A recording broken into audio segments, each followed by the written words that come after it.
अस्सलाम वालेकुम जी। News update में खुशामदीद। उमर सरफराज चीमा साहब ने जनाब बहुत बड़ा एक दावा कर दिया है और उन्होंने बताया है कि जो बंदा था मुलजिम जिसने इमरान खान साहब पर कातलाना हमला किया था वो बंदा झूठ बोल रहा है। जी हाँ, अब ये बहुत बड़ा जो इंकशाफ है वो हो गया है। पॉलीग्राफिक टेस्ट के मुताबिक इमरान खान पर हमले के मुलजिम ने झूठ बोला।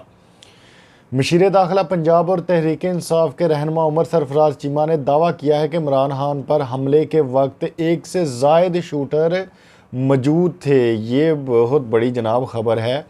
हमला करने वाले मुलजिम को बाकायदा तरबियत दी गई थी। लाहौर में प्रेस कॉन्फ्रेंस करते हुए उमर सरफराज चीमा का कहना था, मुलजिम नवीद तरबियत याफ्ता हमलावर है और इमरान खान पर हमले के वक्त एक से ज़्यादा शूटर मौजूद थे। कितने हमलावर मौजूद थे तहकीकात में जल्द सामने आ जाएगा। उमर सरफराज चीमा का कहना है कि पॉलीग्राफिक टेस्ट से सामने आ गया कि जो मुलजिम कहता रहा इसमें सच्चाई नहीं। अब तक की तहकीकात में साबित हो चुका कि सोची समझी साजिश के तहत इमरान खान पर हमला किया गया।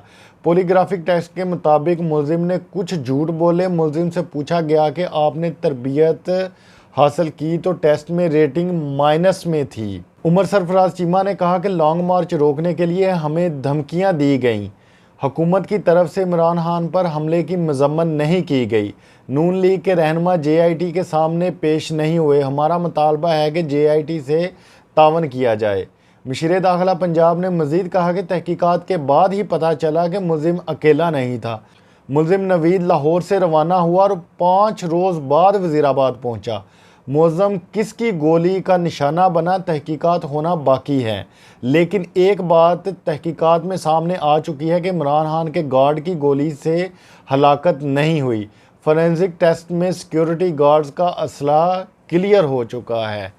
ये जनाब अब वो ख़बर सामने आ चुकी है जिस पर बड़ा इन लोगों ने वावेला मचाया हुआ था। सारी PDM और जितने इनके सपोर्टर्स हैं कि जी वो तो जनाब इस वर्गला रहा था और इसलिए फिर इस बंदे ने जनाब वही एक जो इस्लामी टच देने की कोशिश की गई थी। अब देखें आहिस्ता आहिस्ता जो चीज़ें हैं वो तो सामने आना शुरू हो गई हैं और इसीलिए तो ये लोग भाग रहे थे और इसीलिए इमरान साहब भी कह रहे थे कि जी मेरी FIR दर्ज करें, FIR दर्ज करें, और वो भी तखीर हो रही थी उसमें भी। तो फिर एक वो फर्जी सी जो FIR थी वो इन लोगों ने बस दर्ज करवा दी। लेकिन अब ये जो JIT बनी थी अब इसमें बहुत सी जो चीज़ें हैं वो अब आहिस्ता आहिस्ता से सामने आ रही हैं। इसके अलावा जनाब अगर मैं बात करूं जो हमारे मुल्क के जो वज़ीर आज़म हैं तो उनके अब अजीब से जो किस्से हैं वो शुरू हो गए हैं। डेरा इस्माइल खान में उन्होंने जनाब तकरीब से ख़िताब करते हुए कह दिया है कि जी हुकूमत ने अपना 88 अरब जो है वो लगा दिया है। हमें तो पता ही नहीं था कि जी इतने हालात ख़राब हैं। अब इसमें सोचने वाली बात यह है कि जी आपको क्या 9 महीने बाद जाके पता चला है कि हालात इतने ख़राब थे? अगर हालात इतने ही ख़राब थे तो फिर आपने हुकूमत इस तरह से साजिश के तहत छीनी ही क्यों थी? आपको तो बस ये था कि जी हम आए और अपने केसेस ख़त्म करें। लेकिन अब ये वही बात कर रहे हैं जिस तरह से मरियम औरंगज़ेब साहबा ने भी कह दिया था कि जी हुकूमत पाकिस्तान अपना 2000 रुपया देने जा रही है, अपना, जैसे कि आप अपनी जेब से दे रहे हैं। अरे जनाब आपके जो वज़ीर आज़म हाउस के खर्चे हैं या आपके जो घरों के बिल हैं वो भी इस गरीब आवाम के टैक्स से दिया जाता है, तो आपका अपना इसमें क्या है? अपना तो जो आपका है वो तो आप मुल्क से बाहर ले गए हैं, तो फिर अपना क्या है? और इस तरह की ये अजीब सी बातें जो हैं वो अब करने लग गई है ये हुकूमत के, जैसे इनको बहुत ही ज़्यादा इस वक्त परेशानी नज़र आ रही है। और परेशानी हो क्यों ना। अब जिस तरह से जो हाई कोर्ट ने वो मामला था वज़ीर आला वाला वो रफ़ा दफ़ा कर दिया। अब इस पर फवाद चौधरी साहब ने जनाब प्रेस कॉन्फ्रेंस की है और उन्होंने इसमें गुफ्तगू की है, वो भी मैं ज़रा आपके साथ शेयर करता चलता हूँ।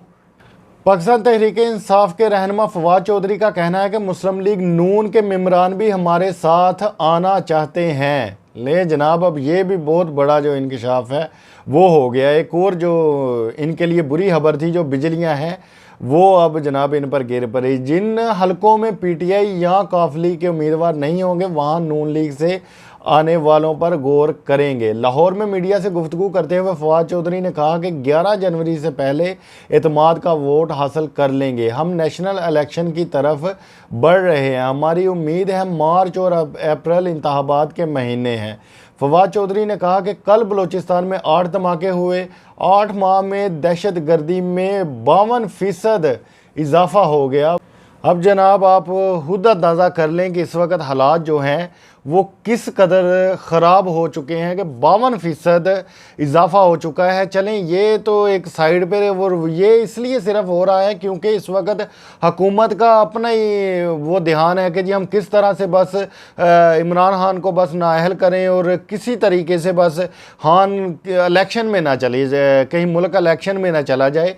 ये इनका ध्यान तो चलें इस वक्त इस साइड पे है। लेकिन साथ ही साथ मैं आपको ये भी बताता चलूँ, जो फवाद चौधरी साहब ने बात की है कि जी नून लीग के अब कुछ जो अरकान हैं वो हमारे साथ राब्ते में है, ये इनके लिए अब एक और जो है बहुत मैं कहता हूँ कि बुरी खबर बन चुकी है। और ये हो क्यों ना, अब इस वक्त जिस तरह से आप कह लें कि जो गोल्डन टिकट है वो बन गया हुआ है पाकिस्तान तहरीक इंसाफ का, और हर कोई इसको लेना चाह रहा है। अब देखें ये जो सीट एडजस्टमेंट वाला मामला है इसमें होगा क्या, इसमें ये होगा कि जहां पर इनके पास जो अपने उम्मीदवार अगर नहीं होंगे, जैसा ये काफली कह रही है कि आम इंतखाबात में हमारे साथ जो है वो सीट एडजस्टमेंट करें, ये वो वाला सीन होगा। और इसके बाद अगर कोई नून लीग का जो बंदा है अगर वो पाकिस्तान तहरीक इंसाफ के पास आकर इनके तरफ से कोई सीट की एडजस्ट करता है तो फिर इसके बाद जनाब जिधर उसको पाकिस्तान तहरीक इंसाफ बोलेगी वो तो अब उधर ही जाएगा ना।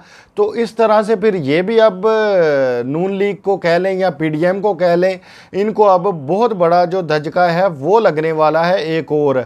अब इसी बात से मैं मज़ीद अपनी बात को आगे बढ़ाऊंगा इस तरीके से कि देखिए अब जो एतजाज़ अहसन साहब हैं जनाब, अब वो कह रहे हैं कि बहुत ही जो गैर आइनी तरीका था जनाब गवर्नर पंजाब का, जो उसने हुक्मनामा जारी किया था वो गैर आइनी था। अब ये एतजाज़ अहसन साहब तो आप कह लें कि पहले दिन से अब खुलकर जो है वो ये बातें कर रहे हैं इमरान खान साहब के हक़ में, तो ये भी यकीनन पाकिस्तान पीपल पार्टी के लिए बहुत ही ज़्यादा एक परेशानी वाली बात है। लेकिन मैं एतजाज़ अहसन साहब की यहाँ पर थोड़ी सी बात करता चलूँ कि ये आइनी तरीके की बात करते हैं, आर्टिकल की बात करते हैं, कानूनी बात करते हैं। तो अब यहाँ पर अगर ये मामला नहीं होता तो फिर इनको भी खुलकर सामने आने की ज़रूरत नहीं थी।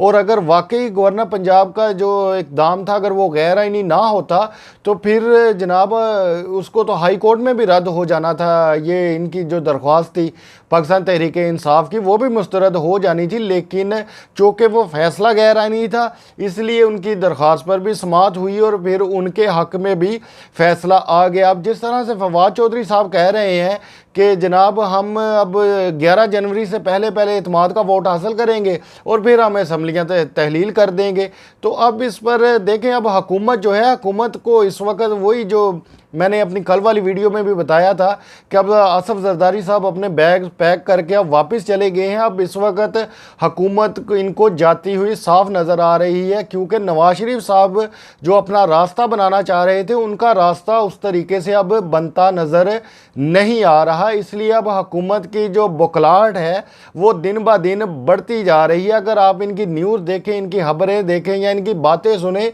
तो आपको इनकी बड़कों के अलावा या फिर एक मामला जो घड़ी वाला मामला है इसके अलावा और कोई चीज़ आपको नज़र नहीं आएगी। क्योंकि आज शहबाज शरीफ साहब ने भी जब डेरा इस्माइल खान में तकरीब से गुफ्तगू की, खिताब किया, तो वो भी वहाँ पर वही बात कर रहे थे, घड़ी घड़ी घड़ी जी घड़ी चोरी कर दी और जो दोस्त ममालिक थे वो नाराज़ हो गए हमसे। तो जनाब आपने तो फिर अरबों जो हैं वो हज़म कर लिए हैं और अभी तक आपने डकार नहीं लिया। तो फिर ये तो एक घड़ी वाला मामला था। और बस वही चीज़ है कि इनको सिर्फ एक ही, अब देखें इनको केस कोई नहीं मिल रहा। जो यहाँ पर साफ बात है वो ये है कि इनको कोई केस नहीं मिल रहा इमरान खान के ख़िलाफ़, और ये बस घड़ी और फिर कोई झूठे केस बना देते हैं और इसी में उलझाने की कोशिश कर रहे हैं। आपकी इस बारे में क्या राय है? आप अपनी राय से हमें ज़रूर आगाह कीजिएगा। आपसे मुलाकात होगी इंशाअल्लाह ताला अगली वीडियो में। तब तक के लिए अल्लाह हाफिज़।